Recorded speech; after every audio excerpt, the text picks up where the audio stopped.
Chemical hair டைக்கு bye சொல்லிட்டு natural hair டைக்கு ஹை சொல்லுங்க. அமோனியா சல்ஃபேட் பிபிடி இல்லாமல் தயாரிக்கப்பட்ட ஜிகே நேச்சுரல்ஸோட நேச்சுரல் பிளாக் ஹேர் டை. இந்த கூகுளில் போய் டைப் பண்ணா கூட விக்கிபீடியாவில் தாவேக்கான்னு போட்டிங்கன்னா இந்த கரூர் சம்பவமும் அதில் இணைஞ்சிருது. கட்சியின் வரலாறு வரும்போது இதுவும் இணைஞ்சு ஒரு கரையாகவே படிஞ்சிருக்கு. இதை விஜய் எப்படி இந்த கரையை நீக்க போறார் அப்படின்ற ஒரு கேள்வி இருக்குல்ல. தாவேக்காவிற்கு இது ஒன்றும் கரையில்லை. கரூரில் நீங்கள் இப்போ போட்டியிடுங்க பார்ப்போம். நாங்கள் சவால் விடுறோம்.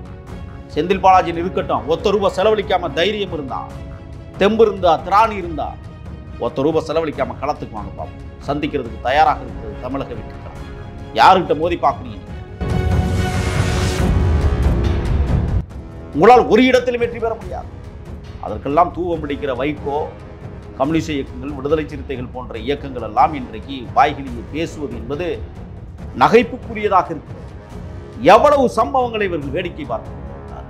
என்ன நடக்கல தமிழ்நாட்டில்? கேவலமான ஆட்சி முறையை நடத்தி கொண்டிருக்கிற இந்த திருட்டு மாடல் ஆட்சியை அப்புறப்படுத்த வேண்டும் என்கிற முனைப்போடு தான் தமிழக வெற்றி கழகம் தமிழ்நாட்டில் ஒரு மாபெரும் அரசியல் சக்தியாக பரிணமித்து தங்களுடைய நோக்கங்களை நிறைவேற்றுவது, இந்த மக்களுடைய அன்றாட பிழைப்புகளை நிறைவேற்றுவதற்கு தயாராகி கொண்டிருக்கிறது என்பதை வைகோவிற்கு நான் உணர்த்த விரும்புகிறேன். கேட்கிறேன், மூத்த அரசியல்வாதிகள் ஏன் திரும்ப திரும்ப அனைவருமே விஜயை எதிர்க்க காரணம்? இவர் தனக்கு போட்டின்றதை அப்ப ஊர்ஜிதப்படுத்துறாங்களா மூத்த தலைவர்? நிச்சயமா அது பிரதிபலிப்பதின் நோக்கம் தான் பயம் எல்லாரும். நீங்க எந்த பெரியாரை இவர்கள் போற்றி வளர்க்க வேண்டும் என்று ஆசைப்பட்டாரோ அதே பெரியாரை தானே அண்ணன் விஜய் அவர்கள் இன்னைக்கு வளர்த்துட்டு இருக்கிறாரு. பெரியார் எங்கள் கொள்கைவாதி தானே சொல்றாரு. அதுவும் ஒரு பெரியார் இயக்கம் தானே. நான் கேட்கிறேன், தைரியம் இருந்தா, திராணி இருந்தா, உதயநிதி துணை முதலமைச்சர் அவர் விஜய் தனியாக போய் ஓட்டு போடுறோம். யாருக்கு அதிகமாக? நீங்கள் திமுகவில் உங்கள் வம்சாவளி, உங்கள் அப்பா, உங்கள் தாத்தா வழியில் நீங்கள் வந்து விஜய் அப்படி பண்ணுங்க. இப்போ தாவேக்கா தன்னுடைய சின்னத்தை கொண்டு மக்கள் வச்சிருக்க வேண்டிய நேரம் இது. சின்னம் என்ன கொடுக்க போகிறாங்க தேர்தல் ஆணையம் அப்படின்றதான் அனைவருடைய பார்வையாகவும் இருக்குது. தாவேக்காவின் சின்னம் எது அவங்க தேர்ந்தெடுக்க? தேர்தல் கமிஷன் 5 நிமிஷத்துக்கு முன்னாடி தாவேக்காவிற்கு சின்னம் ஒதுக்கினாலும் அதுதான் வெற்றி பெறும். இன்றைக்கு இருக்கிற ஊடகம் எதிரிகள் கண்ணுக்கு எட்டிய தூரம் காணாமல் போகிற நாள் தான் அந்த சின்னத்தை அறிவிக்கப்படுகிற போது, அதுவும் தலைவர் வாயால் அறிவிக்கப்படுகிற போது இப்போ பதற பதறுகள் எல்லாம் சின்னம் கிடைத்ததற்கு பிறகு பதறுகிற பதறுகள் தான். ஏராளமான பேர் பதறுவார். தூக்கம் வராது நிறைய பேர், சாப்பாடே இறங்காது, மூளை வேலை செய்யாது, முட்டி மோதுகிற இடத்தை எங்காவது பார்த்தா சந்து மூளையில் எங்காவது சுவர் இருந்தால் முட்டிக்கோங்க.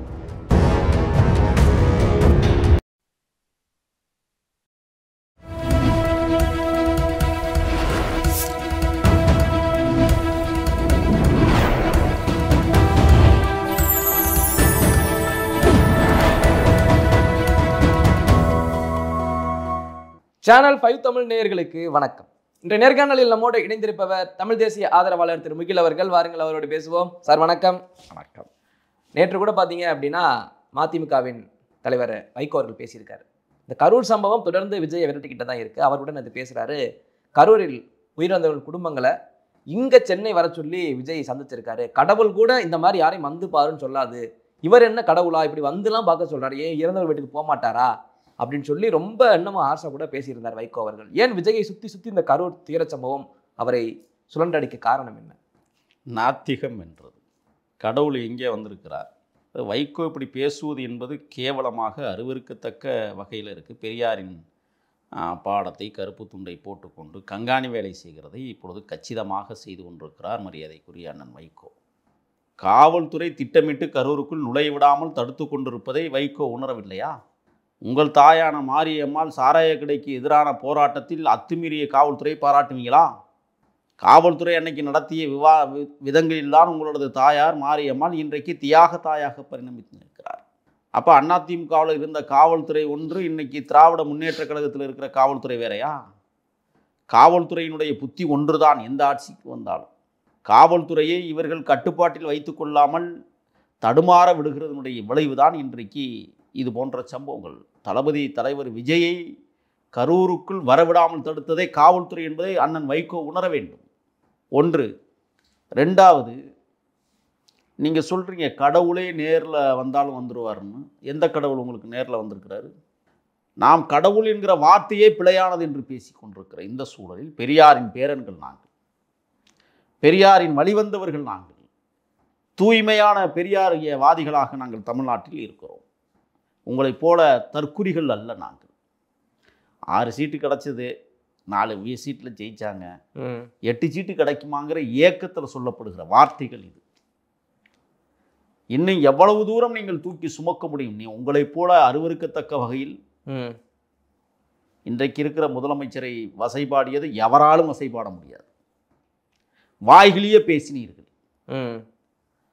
கல்லுக்கும் சேலை கட்டினால் அந்த கல்லையும் காயப்படுத்துகிற கூட்டங்களுக்கு தலைவன் என்றெல்லாம் நீங்கள் ஒப்பிவித்த சொற்கள். உங்களை பின்பற்றி இருக்கிறேன். நான் உங்களுடைய பேச்சில் அடிமையாக இருந்திருக்கிறேன் சில காலம். ஆனால் இன்றைக்கு உங்களது பேச்சு இவ்வளவு தட்டுத்தடுமாறி கேவலமாக அருவருப்பாக நகர்ந்து கொண்டிருக்கிறது என்றால் ஒரே ஒரு கேள்விதான். நீங்கள் எந்த பெரியாரை தூக்கி சுமக்கிறீர்களோ அதே பெரியாரைத்தான் இன்றைக்கு தலைவர் விஜய் அவர்களும் தூக்கி சுமக்கிறார். நாகப்பட்டினம் பொதுக்கூட்டத்தில் பேசுகிற போது கூட நீங்கள் எந்த தலைவனை பின்பற்றி இயக்கம் கண்டீர்களோ அதே தலைவனை உச்சரித்து ஆர்வரித்து ஆயிரக்கணக்கான மக்கள் திரண்டிருக்கிற இடத்தில் அந்த தேசிய தலைவனின் படம் பொறித்த பதாகைகளை உயர்த்தி காட்டி தமிழக வெற்றி கழகம் தனக்கென ஒரு பாணியை தமிழ்நாட்டில் நிறுவி இருப்பது நாகப்பட்டினத்தில் தீர்மானிக்கப்பட்டிருக்கிறது. ஆனால் நீங்கள் இதுவரை ஈழ விடயத்தில் தேசிய தலைவரை சந்தித்து விட்டு வந்ததற்கு பிறகு மேடைகள் தோறும் நீங்கள் முழங்கி தமிழ்நாட்டு வீதிகளில் விடுதலை புலிகளை வீதிகளுக்குள் கொண்டு போய் சேர்த்த தலைவர் என்பதில் நாங்கள் பெருமை கொள்கிறோம். ஆனால் இன்றைக்கு நீங்கள் தடுமாறி நிற்பதை நாங்கள் பார்க்கிற போது பரிதாபப்படுகிறோம். 4 சீட்டுகளுக்காகவும் 6 சீட்டு பேரத்திற்காகவும் 8 சீட்டு எப்படியும் கிடைத்து விடாதா என்று ஏக்கத்துடன் பார்க்கிற ஒரு பெரிய தலைமை இன்றைக்கு தளபதி தலைவர் விஜய் அவர்கள் வசைபாடுகிற இடத்திற்கு வந்திருக்கிறார்கள் என்றால் அதற்கு காரணம் இருக்கிறது. 17.25 கோடி ரூபாய் விஜயை திட்டுவதற்கு மட்டுமே பயன்படுத்தி செலவழித்த இந்த பென் நிறுவனம் பாதிக்கப்பட்ட 41 குடும்பத்திற்கும் 50 லட்சம் வீதம் கொடுத்து அழகு பார்த்திருக்கலாமே. ஒரு மனிதனை திட்டுவதற்கு இத்தனை கோடிகளை செலவழிப்பதற்கு பணம் எங்கிருந்து வந்தது என்று எவராலும் கேட்க முடியாத சூழல். மரியாதைக்குரிய நான் வைகோவிற்கு சொல்லுகிறேன், வாச்சாத்தியில் 18 பெண்கள் கற்பழிக்கப்பட்ட போது நீங்கள் வசைமொழிந்த வசனங்கள் இன்றும் என் மனதை தொட்டு நிற்கிறது. ஆனால் கோவை மாணவி கற்பழிப்பு சம்பவத்திற்கு வைகோ ஏதாவது வாய் திறந்திருப்பாரா? வேங்கவயலில் மலத்தை கலந்து நீர்த்தேக்க தொட்டியில் அடைத்து மக்களை குடிக்க வைத்த போது மரியாதைக்குரிய புரட்சி புயல் வைகோ எங்கே போனார்? ஏன் அந்த மண்ணிற்கு செல்லவில்லை? தீவெட்டிப்பட்டி பிரச்சனையும் திரௌபதி அம்மன் கோவில் பிரச்சனைக்கும் வைகோ எங்கே போனார் என்கிற கேள்வியை நான் வைக்க விரும்புகிறேன். பரந்தூர் விமான நிலையம் உருவாக்கப்படுவதற்கு இன்றைக்கு லட்சக்கணக்கான மக்கள் அந்த மண்ணிலே போராளிகளாக போராடி கொண்டிருக்கிற தருணத்தில் வைகோ எங்கே போனார்? அதோடு நிறுத்தவில்லை. இந்திய அரசு தொடர்ந்து தமிழீழ தாயகத்திற்கு தமிழீழத்தில் போராடிய போராளிகளுக்கு தடை விதித்துக் கொண்டிருக்கிறது. இதுவரை ஒரு முறை எனும் தடையை உடைப்பதற்கு உங்களது முயற்சி என்ன? தொடர்ந்து தடை நீடிக்கிறது இந்தியாவில். நீங்களும் பாரதிய ஜனதாவோடு கூட்டணி வைத்து கூட்டணி ஆட்சியில் பங்கு கொண்டவர்கள் என்ற பெருமிதம் உங்களுக்கு இருக்கிறது. எங்களுக்கு அது கேவலமாக இருக்கிறது.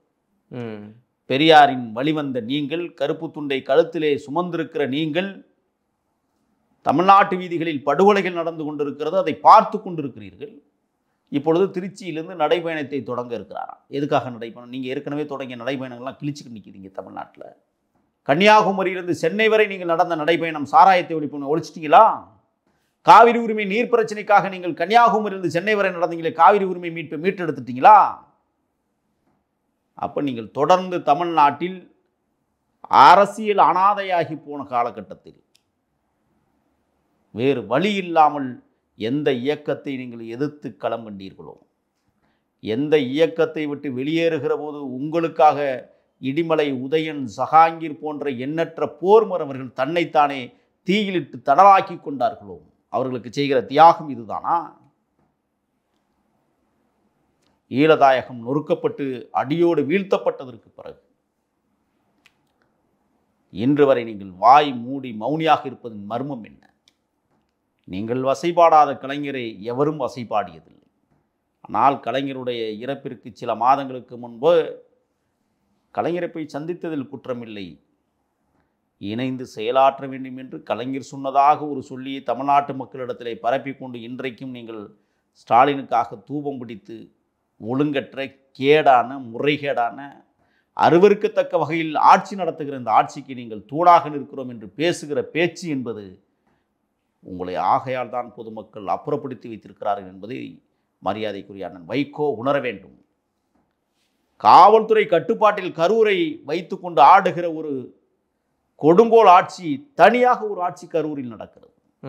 இல்லை, நீங்கள் தனியாக ஆட்சி இதெல்லாம் சொன்னாலும் தாவேகா அப்படின்ற அந்த கட்சிக்கு திரும்ப திரும்ப அந்த கரூர் தீர சம்பவம்ன்றதான் இனி ஒரு மிகப்பெரிய ஒரு அப்பலுக்கற்ற ஒரு ஒரு கரை பிம்பமாக அமைஞ்சிருச்சு. அதை பிரதிபலிக்கும் வகையில் இப்போ நீங்கள் கூகுளில் போய் டைப் பண்ணால் கூட விக்கிபீடியாவில் தாவேக்கான்னு போட்டிங்கன்னா இந்த கரூர் சம்பவமும் அதில் இணைஞ்சிருது. கட்சியின் வரலாறு வரும்போது இதுவும் இணைஞ்சு ஒரு கரையாகவே படிந்திருக்கு. இதை விஜய் எப்படி இந்த கரையை நீக்க போறார் அப்படின்ற ஒரு கேள்வி இருக்குல்ல. தாவேக்காவிற்கு இது ஒன்றும் கரையல்ல. ஆண்டு கொண்டிருக்கிற தமிழ்நாடு அரசுக்குத்தான் மிகப்பெரிய கரை கரும்புள்ளி. ஏன்னா தாவேக்காவை வந்து சாகச்சுணுச்சு, இல்லை தாவேக்கா தொண்டர்கள் யாரேனும் வந்து அங்கே விஷவாயுவை வீசினாங்களா? சிபிஐ விசாரணையில் இருக்கிற போது நாம் எதையும் பேசிவிடக்கூடாது. அந்த வழக்கிற்கு சாதகமாக நாம் பாதகமாகவும் எதுவும் பேசிவிடக்கூடாது. கரூர் துயர சம்பவத்திற்கு பின்னால் இருப்பது அங்கே இருந்த முன்னாள் ஊழல் துறை அமைச்சர் செந்தில் பாலாஜி என்பதை மக்கள் உணர்ந்திருக்கிறார்கள். கரூரில் நீங்கள் இப்போ போட்டிடுங்க பார்ப்போம். நாங்கள் சவால் விடுறோம். செந்தில் பாலாஜின்னு இருக்கட்டும், ஒத்த ரூபாய் செலவழிக்காமல் தைரியம் இருந்தா, தெம்பு இருந்தா, திராணி இருந்தா, நீங்கள் உண்மையிலேயே தமிழனாக இருந்தா ஒத்த ரூபாய் செலவழிக்காமல் களத்துக்கு வாங்க பார்ப்போம். சந்திக்கிறதுக்கு தயாராக இருக்கிறது தமிழக வெற்றி கழகம். யாருக்கிட்ட மோதி பார்க்குறீங்க? நீங்கள் என்ன சின்ன பிள்ளைன்னு பார்க்குறீங்களா? சிட்டு குருவிகளாய் தான் அடைய வேண்டிய கூட்டை தன் அழகால் கட்டி அழகுற தொங்குற கூடுகளுக்குள் வாழ்கிற தம்பிமார்கள் இன்றைக்கு கரூரில் உருவாகி இருக்கிறார்கள் உங்களை வீழ்த்தடிப்பதற்கு. அதை எழுதி வச்சுக்கோங்க.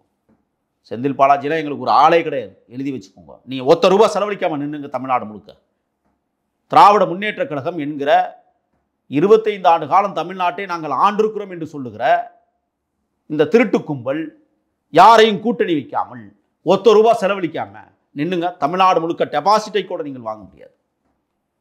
உங்களால் ஒரு இடத்திலும் வெற்றி பெற முடியாது. அதற்கெல்லாம் தூவம் பிடிக்கிற வைகோ, கம்யூனிஸ்ட் இயக்கங்கள், விடுதலை சிறுத்தைகள் போன்ற இயக்கங்கள் எல்லாம் இன்றைக்கு வாய்களியே பேசுவது என்பது நகைப்புக்குரியதாக இருக்கிறது. எவ்வளவு சம்பவங்களை இவர்கள் வேடிக்கை பார்த்து கொண்டிருக்கிறார்கள். எத்தனை கொடூரங்கள். திருச்சியில் காவலர் குடியிருப்புக்குள்ளேயே புகுந்து ரவுடிகள் அட்டுழியம் செய்ததை நேற்றைக்கு முன்தினம் நம்ம பார்த்துருக்கோம். என்ன நடக்கல தமிழ்நாட்டில்? கேவலமான ஆட்சி முறையை நடத்தி கொண்டிருக்கிற இந்த திருட்டு மாடல் ஆட்சியை அப்புறப்படுத்த வேண்டும் என்கிற முனைப்போடு தான் தமிழக வெற்றி கழகம் தமிழ்நாட்டில் ஒரு மாபெரும் அரசியல் சக்தியாக இன்றைக்கு பரிணமித்து தங்களுடைய நோக்கங்களை நிறைவேற்றுவதற்கு, இந்த மக்களுடைய அன்றாட பிழைப்புகளை நிறைவேற்றுவதற்கு தயாராகி கொண்டிருக்கிறது என்பதை வைகோவிற்கு நான் உணர்த்த விரும்புகிறேன். ஆக உங்கள் கட்சியில் பார்த்தோம்ல, மொழிப்போர் தியாகிகள் மொழிப்போர் போராட்டத்தை வழிநடத்தி சென்று தலைமையேற்று பொறுப்புடன் செயலாற்றிய அண்ணன் எல்ஜி உங்கள் கட்சியில் இல்லைங்கிறத நீங்கள் மறந்துட்டு பேசுறீங்களா? செஞ்சியார் இல்லை, கண்ணப்பன் இல்லை, செவந்தியப்பன் இல்லை, செங்குட்டுவன் இல்லை, எண்ணற்ற போர் மறவர்கள் அந்த இயக்கத்திற்காக தன்னை தியாகம் செய்துவிட்டு தனலாகி போகிற சூழலில் தடுமாறி நிற்கிற வாழ்வியலை நீங்கள் உருவாக்கி கொடுத்திருக்கிறீர்கள். எண்ணற்ற களப்போராளிகளை நீங்கள் களை எடுத்திருக்கிறீர்கள். நன்கு விளைச்சலுக்கு வருகிற நெற்பயிருக்கு இடையிலே களைகள் வரத்தான் செய்யும். ஆனால் நீங்கள் பயிரையே எடுத்திருக்கிறீர்கள் என்பதை வைகோ உணர வேண்டும். எண்ணற்ற பெருமக்கள் மறுமலர்ச்சி திமுகவிலிருந்து வெளியேறியதற்கான காரணமே வைகோ என்கிற தனி மனிதர் தான். அவருடைய நடவடிக்கைகள் தான். அரசியல் தெரியாத, அரசியல் புரியாத வைகோ அவர்கள் எண்ணற்ற போர் மறவர்களை இன்றைக்கு இழந்து வேறு வழி இல்லாமல் எந்த இயக்கத்தை எதிர்த்து 1993-94களில் இயக்கம் கண்டாரோ அந்த இயக்கம் இன்றைக்கு படுபாதாளத்தில் தள்ளப்பட்டதற்கு பிறகு இவ்வளவு முட்டுக் கொடுக்கிற வேலையை வைகோ செய்வார் என்று கனவிலும் நாங்கள் எல்லாம் நினைத்து பார்த்தது. புதிதாக வந்து விஜயை வரவேற்காமல் இப்படி செய்யக்கூடிய செயலெல்லாம் திமுகவே என்ற ஆதரவுக்காக மட்டும்தான் வைகோவோட பேசிக்கிட்டு இருக்காரு. இதையெல்லாம் விஜய் இந்த மாதிரி மூத்த அரசியல்வாதிகள் பேசக்கூடிய கருத்துக்கள் எல்லாம் சமாளித்து நிற்க முடியுமா அரசியல் களத்தில்? ஒரு விஷயம், நான் மூத்த அரசியல்வாதிகள் பேசியே அவர்களால் அரசியல் களத்தில் நிற்க முடியவில்லை. விஜய்க்கு அவர்களெல்லாம் சாதாரணமானவர்கள். வைகோ பேசுகிற அவர் மீது எங்களுக்கு மரியாதை இருக்கிறது, மதிப்பு இருக்கிறது. மூத்த அரசியல் ஞானி. அதான் கேட்குறேன், மூத்த அரசியல்வாதிகள் ஏன் திரும்ப திரும்ப அனைவருமே விஜயை எதிர்க்க காரணம்? இவர் தனக்கு போட்டின்றதை அப்போ ஊர்ஜிதப்படுத்துறாங்களா மூத்த தலைவர்? நிச்சயமா அது பிரதிபலிப்பதின் நோக்கம்தான் பயம் வந்திருக்கு எல்லாருக்கும். நீங்கள் எந்த பெரியாரை இவர்கள் போற்றி வளர்க்க வேண்டும் என்று ஆசைப்பட்டாரோ அதே பெரியாரை தானே அண்ணன் விஜய் அவர்களும் இன்னைக்கு வளர்த்துட்டு இருக்கிறாரு. பெரியார் எங்கள் கொள்கைவாதின்னு தானே சொல்கிறாரு. அதுவும் ஒரு பெரியார் இயக்கம் தானே. ஏன் பெரியார் இயக்கத்தையே பெரியார் இயக்கத்தின் அவர் எதிர்க்கிறார்கள்? இப்படி ஒரு கேள்வி இருக்குல்ல. இவர்கள் அம்பேத்கரை போற்றுகிறார்கள் என்றால் அவரும் அம்பேத்கரை போற்றுகிறார், கொள்கை தலைவனாக ஏற்றிருக்கிறார். அப்போ இவர்களுக்கு என்ன பிரச்சனைனா, இமாலய அமானுஷ்யம் சொல்லணும். இதெல்லாம் 2 ஆண்டுகளில் இவ்வளவு மாபெரும் சக்தியாக வளர்ந்து உங்களுக்கு அதிர்ச்சியூட்டக்கூடிய வகையில் ஒரு அரசியல் இயக்கம் தமிழ்நாட்டில் தோன்றுகிறது என்றால், உங்களை ஆட்டங்களை வைத்திருக்கிறது என்றால், அப்போ உயர்ந்த இடத்தில் தமிழக வெற்றிக் கழகம் நிற்கிறது என்பதை இவர்கள் எல்லாம் உணர்ந்திருக்கிற காரணத்தால் இருக்கிறார்கள். வேற ஒண்ணுமே கிடையாது. என்ன ஆட்சியில் அமர்ந்தவரா? உங்களை போல கோடி கோடியாக கொள்ளையடித்த கூட்டமா? யோசிச்சு பாருங்க நீங்க. இல்ல புதுசு புதுசா நலத்திட்டங்கள் பேர்ல கொள்ளையடிப்பதையே வழக்கமாக வைத்திருக்கிற இயக்கமா? கட்சி தொடங்கி ஒரு கவுன்சிலர் பதவி கூட, இன்னும் ஒரு வார்டு மெம்பர் பதவி கூட அடையாத தமிழக வெற்றி கழகத்தை ஆளுகிற கட்சி கடுமையாக எதிர்க்கிறது என்றால், உங்களையோட மேம்பட்ட இயக்கமாக இன்றைக்கு தமிழக வெற்றி கழகம் தமிழ்நாட்டில் நிற்கிறது என்பதை நீங்கள் உணர்ந்த காரணத்தால் எதிர்க்கிறீர்கள். காலம் பதிச்சொல்வதற்கு காத்திருக்கிறது 2026 ஒரு பெரிய மாற்றத்தை உருவாக்க. என்ன மாற்றம்? இப்போ அது 2027 மாற்றங்கள் வரட்டும். இப்போ இந்த 2025 தாவேக்காவில் அடுத்தடுத்து மாற்றங்கள் வரும்னா என்ன எதிர்பார்க்கலாம்? இப்போ கரூருக்கு முன்பு கரூருக்கு பின்பு என்று வரலாறை பிரிக்க இருக்கிறது தமிழக வெற்றி கழகம். இன்றைக்கு நேரடியாக கட்சி பொறுப்பை விஜய் அவர்களே எடுத்துக்கொண்டிருக்கிறார். பல்வேறு மாற்றங்கள் கட்சிக்குள் நடந்து கொண்டிருக்கிறது. முன்னணி பொறுப்பாளர்களுடைய பதவிகள் சில பேருக்கு பறிக்கப்படுகிறது, சில பேருக்கு தகுதி கொடுக்கப்படுகிறது. கட்டமைப்பை சரியாக அமர்த்துவதற்கு தயாராகி கொண்டிருக்கிறார். ஏன் இந்த சார் இன்னைக்கு வந்திருக்குல்ல எஸ்ஐஆர், இதற்கு கூட ஒரு மாவட்டத்திற்கு 12 பேர் கொண்ட குழுக்கள் நியமித்திருக்கிறார்கள் மாவட்டம் தோறும். அந்த 12 பேரினுடைய கண்காணிப்பில் கீழே இருக்கிற கிளைக்கழகம் வரை அவர்களுக்கு என்ன ஒத்துழைப்பு கொடுக்கணும், ஏதாவது பிராடுகள் நடக்கிறதா, பித்தலாட்டங்கள் நடக்கிறதா, திராவிட முன்னேற்ற கழகத்தின் தில்லுமுழு வேலைகள் நடக்கிறதா என்பதை உன்னிப்பாக கவனிப்பதற்கு ஒரு 12 பேர் குழுவை இன்னைக்கு நியமித்திருக்கிறது என்றால், கிராமங்கள் தோறும் அப்படி என்றால் அடித்தளம் வலிமையாக இருக்கிறது. 3 நாளைக்கு முன்னாடி துணை முதலமைச்சர் பேசினாரே, அஸ்திவாரம் வலுவாக இருக்கிறது. திமுக 75 ஆண்டு கால பாரம்பரியமிக்க மாபெரும் இரும்பால் செய்யப்பட்டிருக்கிற எஃகு கோட்டை போல பேசினாரே. பெரியார், அம்பேத்கர், இரட்டைமலை சீனிவாசன், அயோத்திதாசர் என்கிற 1000 லட்சோப லட்சம் தலைவர் பெருமக்கள் உருவாக்கிய திராவிடம் பேஷ்மட்டம் வலுவா இருக்கு. ஆனால் நீங்கள் கட்டிய வீடு அட்டை வீடு. 75 ஆண்டு காலம் இவ்வளவு நாள் நிலைத்திருப்பதே பெரிதிலும் பெரிது. இதிலே இன்றைக்கு வவ்வால்கள் அடைந்திருக்கிறது, ஒட்டடைகள் ஒட்டி இருக்கிறது, ஓட்டைகள் விழுந்திருக்கிறது. அஸ்திவாரம் வலுவாக இருக்கிற அட்டை வீட்டில் அஸ்திவாரத்தை அப்படியே வைத்துவிட்டு அட்டை வீடுகளை அகற்றுவது தான் எங்களுடைய முதல் வேலை. தமிழக வெற்றி கழகம் என்கிற அசைக்க முடியாத தெர்மாக்கோல் வீடு இல்லப்பா, தெம்பாக உழைத்து தனியாக நின்று சம்பாதித்து ஒரு மாட மாளிகையை கட்டுவதற்கு, திராவிடம் என்கிற அந்த மாட மாளிகையை உயர்த்துவதற்கு இன்றைக்கு தமிழக வெற்றி கழகம் போராடி கொண்டிருக்கிறது என்பதை துணை முதலமைச்சர் உணர வேண்டும். அவன் சொல்கிறாங்க 10 அமர்வுகள் 44 பேச்சாளர்கள். 44 பேச்சாளர்கள் நக்கிக்கிட்டு பேசுனதெல்லாம் எங்களுக்கு தெரியாதா? என்ன பெரிய கருத்தியலை இங்கே விதைச்சிட்டாங்க. திராவிடம் என்கிற பெயரில் நீங்கள் அடிக்கிற கூத்துக்கள் இருக்கே, திராவிடம் என்பது திமுகவிற்கு சொந்தமானதல்ல. அதை முதல்ல உணரணும். திராவிடம் என்பது அயோத்திதாச பண்டிதர் காலத்திலிருந்து உருவான இரட்டைமலை சீனிவாசன் வளர்த்தெடுத்த பெரியார் வழிநடத்திய திராவிடம். அந்த பேஸ்மட்டம் எங்களுக்கும் பொருந்தும் என்பதை தாவேகா நிலைநாட்ட இருக்கிறது என்பதை துணை முதலமைச்சர் உணர வேண்டும். இன்னும் நிறைய பேசுகிறார், எதையோ பேசிக்கிட்டு இருக்கிறார். அவர் பேசட்டும். நான் கேட்குறேன், தைரியம் இருந்தா, திராணி இருந்தா, உதயநிதி துணை முதலமைச்சர் அவர்களும் விஜயை தனியாக நிற்க வைத்து ஓட்டு போடவும். யாருக்கு அதிகமாக ஓட்டு விடுங்கன்னு நினைக்கிறீங்க? நீங்கள் திமுகவில் உங்கள் வம்சாவளி, உங்கள் அப்பா உங்கள் தாத்தா வழியில் நீங்கள் வந்திருக்கிறீங்க. விஜய் அப்படி வரல. தனி ஒரு தலைவனாக எப்படி ஒரு சிங்கங்கள் ஆண் சிங்கம் ஒன்றே ஒன்றுக்கு தான் பயன்படும், இனப்பெருக்கத்தை உருவாக்குவதற்கு. பெண் சிங்கம் எதுக்கு பயன்படும் தெரியுமா? வேட்டையாடுவதற்கு. ஒரு பெண் சிங்கத்தை போல கர்சித்து இன்றைக்கு தமிழக வெற்றி கழகம் தனியொரு பாணியாக தலைவர் விஜய் அவர்கள் கட்டமைத்து கொண்டு வருகிறார் என்றால் அதுதான் தியாகம். நீங்கள் ஒட்டிக்கிட்டு வந்தவங்க, புரியுதுங்களா? இவர்கள் உழைத்து வந்தவர்கள். ரெண்டுக்கு வித்தியாசம் இருக்குது. சவால் விடுறேன். நீங்கள் உங்கள் அப்பாவுக்கு மகனா இல்லைன்னா நீங்கள் யார்? யாருன்னே தெரியாது. எங்கே இது குப்பைன்ட்டு போயிடுவான். ஏதோ உங்களுக்கு அந்த குடும்பத்தில் பிறந்ததால் உங்களுக்கு இவ்வளோ பெரிய பதவியை கொடுத்து அழகு பார்க்க துடிக்கிறது உங்கள் குடும்பம். இங்கே லட்சக்கணக்கான கோடிக்கணக்கான தொண்டர்கள் தலைவர் விஜயை அழகு பார்க்க துடிக்கிறார்கள். இரண்டுக்கு வித்தியாசம் அதுதான். ஆக தமிழ்நாட்டில் இப்போ நீங்கள் நம்ம பேசிக்கிட்டு இருக்கிறோம், நளினச்சொல் நாயகன் தமிழ்நாடு வீதிகளில் திராவிடத்தை கொண்டு போய் விதைத்த தலைவன், தன் நாவால் திராவிடத்தை உருட்டியவன், தன் பேச்சின் கம்பீரத்தால் திராவிடத்தை வளர்த்தவன் நாஞ்சில் சம்பத் அவர்களே இன்றைக்கு தாவேகாவில் இணைகிற வாய்ப்பை உருவாக்கி வைத்திருக்கிறது என்றால் யோசித்து பார்க்கணும். தாவேகாவிற்கு ஆமாம், நாஞ்சில் சம்பத் கண்டிப்பாக. அந்த இடத்திற்கு தள்ளியவர்கள் யார்? திராவிட முன்னேற்றக் கழகமும் மறுமலர்ச்சி திராவிட முன்னேற்றக் கழகமும் அண்ணா திராவிட முன்னேற்றக் கழகமும் அவரை ஒரு நல்லதொரு இயக்கத்திற்கு அனுப்பி வைத்திருக்கிற பெருமை இந்த கட்சிகளை சாரும். உங்களுக்கெல்லாம் வாழ்த்துக்கள் சொல்கிறோம். ஆக நளினச்சொல் நாயகன் நாஞ்சில் சம்பத் விரைவில் தாவேகாவில் இணைந்து அவைத்தலைவர் பொறுப்பை ஏற்க வேண்டும் என்பது என்னுடைய ஆசை. ஆயிரம் ஆயிரம் அவைகளை கண்ட நாயகன் நாஞ்சில் சம்பத். அவர் பார்க்காத அரசியல் அல்ல, அரசியலில் வீழ்ச்சியை சந்திக்காதவர் அல்ல. அம்மையார் ஜெயலலிதா கொடுத்த மகிழுந்தையே திருப்பி ஒப்படைத்து விட்டு அதிமுகவிலிருந்து வெளியேறிய திராவிட இயக்க தலைவர்களில் ஒருவர் நாஞ்சில் சம்பத். ஏன் தாவேகாவிற்கு வருகிறார்?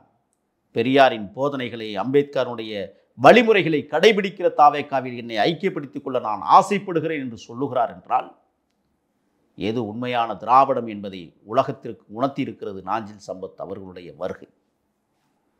ஆக இன்றைக்கு தாவேகா என்பது பெரியாரின் சிந்தனைகளை மட்டுமல்ல, அண்ணாவின் கூற்றுக்களையும் அடிமனதில் ஆழமாய் நிலைநிறுத்தி கொண்டுதான் தமிழ்நாட்டு வீதிகளில் இன்றைக்கு ஒரு பெரிய உண்மையான நேர்மையான அப்பழுக்கற்ற திராவிட இயக்கமாக வளர்ந்து வருகிறது.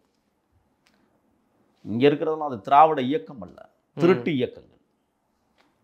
திருட்டு இயக்கங்களுக்கும் திராவிட இயக்கத்திற்கும் போட்டி வருகிறது. 2026 மக்கள் உண்மையான திராவிடத்தை அங்கீகரிப்பதற்கு இன்றைக்கு முடிவெடுத்து விட்டார்கள் என்பதைத்தான் இந்த திருட்டு கும்பல்கள் திராவிடத்தை வசைபாடுகிறது. போலிய திராவிடத்திற்கும் உண்மையான திராவிடத்திற்கும் ஒரு மாபெரும் புரட்சி ஏற்பட்டிருக்கிறது. வாருங்கள், களத்தில் சந்திப்போம். என்ன பண்ணீங்க பண்ண போறீங்கன்னு பார்க்கணும். நான் தான் சவால் விடுறல, ₹1 செலவழிக்காமல் உங்களால் தேர்தல் களத்தில் நிற்க முடியுமா? மக்களை சந்திக்கிறதுக்கு உங்களுக்கு தம்பு இருக்கா? பணம் கொடுக்காமல் நீங்கள் ஓட்டு வாங்க முடியுமா? இப்போதே கோடிக்கணக்கில் கொண்டு போய் குடோன்களில் அடைஞ்சிட்டீங்கிற செய்தியெல்லாம் நம்மளுக்கு கிடைக்குது. பணங்கள் எப்படி போகுது தெரியுமில்ல? ஆவின் பால் வண்டியில் போகுதான். ஒரு வண்டிக்கு சிவப்பு பெயிண்ட் அடித்து இமெயில்னு போட்டு போஸ்ட் ஆஃபீஸ் வண்டி போகிறது மாதிரி கொண்டு போகிறானுங்களாம். தேர்தல் கமிஷன் இதுவெல்லாம் தூங்கிக்கிட்டு இருக்கு. இப்போல்லாம் அவங்க கண் முழிச்சு எந்திரிக்க மாட்டாங்க. அயர்ந்த உறக்கத்தில் இருக்கிற தேர்தல் கமிஷன் தேர்தல் தேதி அறிவித்ததற்கு பிறகு தான் ஆடு மாடை விற்றுப்பிட்டு காசு கொண்டு வரான கையங்களவமாக பிடிக்கும். நன்றாகவே தெரியும். இப்போ இந்த எஸ்ஐஆரில் எவ்வளோ பெரிய குழப்படிகளை இந்த திமுக கும்பல் உருவாக்கி கொண்டிருக்கிறது. வட மாநிலங்களில் பிஜேபி ஒரு கும்பல் ஒரே வீட்டில் 800க்கும் மேற்பட்ட ஓட்டுகளை சேர்த்திருக்கிறார்கள். இங்கே திராவிட கும்பல், திராவிட முன்னேற்ற கழகம் அதே தான் செய்கிறது. ஒரே வீட்டில் 92 வாக்குகள் ஒரே பேரில். குளத்தூர் தொகுதியில் ஒரே அட்ரஸில் ஒரே முகவரியில் குளத்தூர் தொகுதியில் 56 பேர். அப்போ பாரதிய ஜனதா எந்த வேலை திட்டத்தை செய்ததோ அதே வேலை திட்டத்தை இந்த திருட்டு கும்பல் செய்கிறது என்றால் நீங்கள் ஒரு ஆர்எஸ்எஸ் கும்பலாகவே தமிழ்நாட்டில் செயலாற்றி கொண்டிருக்கிறீர்கள். நீங்கள் ஒரு ஆர்எஸ்எஸ், அறிவிக்கப்படாத ஆர்எஸ்எஸ், அறிவிக்கப்படாத பஜ்ரங் தள், அறிவிக்கப்படாத பாரதிய ஜனதா கட்சி திமுக. ஓகே சார், இதெல்லாம் ஒரு பக்கம் இருக்கட்டும். இப்போ 2026 தேர்தல் களம் தான் இப்போ சூடு பிடிக்குது. எல்லாருமே தங்களுடைய சின்னங்களை தான் ரொம்ப பிரதிபலிப்ப காரணம். இப்போ திமுகனா உதயசூரியன், அதிமுகனா இரட்டை இலை அப்படின்ற பட்சத்தில் இப்போ தாவேகா தன்னுடைய சின்னத்தை கொண்டு மக்களோட சேர்க்க வேண்டிய நேரம் இது. இப்போ சின்னம் என்ன கொடுக்க போகிறாங்க தேர்தல் ஆணையம் அப்படின்றதான் அனைவருடைய பார்வையாகவும் இருக்குது. தாவேகாவின் சின்னம் எது அவங்க தேர்ந்தெடுக்க? தேர்தல் கமிஷன் 5 நிமிஷத்துக்கு முன்னாடி தாவேகாவிற்கு சின்னம் ஒதுக்கினாலும் அதுதான் வெற்றி பெறும். இன்றைக்கு இருக்கிற ஊடகங்களில் விசில் சின்னத்தை தலைவர் விஜய் அவர்கள் தேர்வு செய்வார் என்கிற பெருத்த நம்பிக்கை எங்களுக்கு உண்டு. விசில் சின்னம் எளிய மக்கள் வரைவதற்கும் எளிய மக்களிடம் கொண்டு போய் சேர்ப்பதற்கும் இனிமையான சின்னமாக இருக்கும்.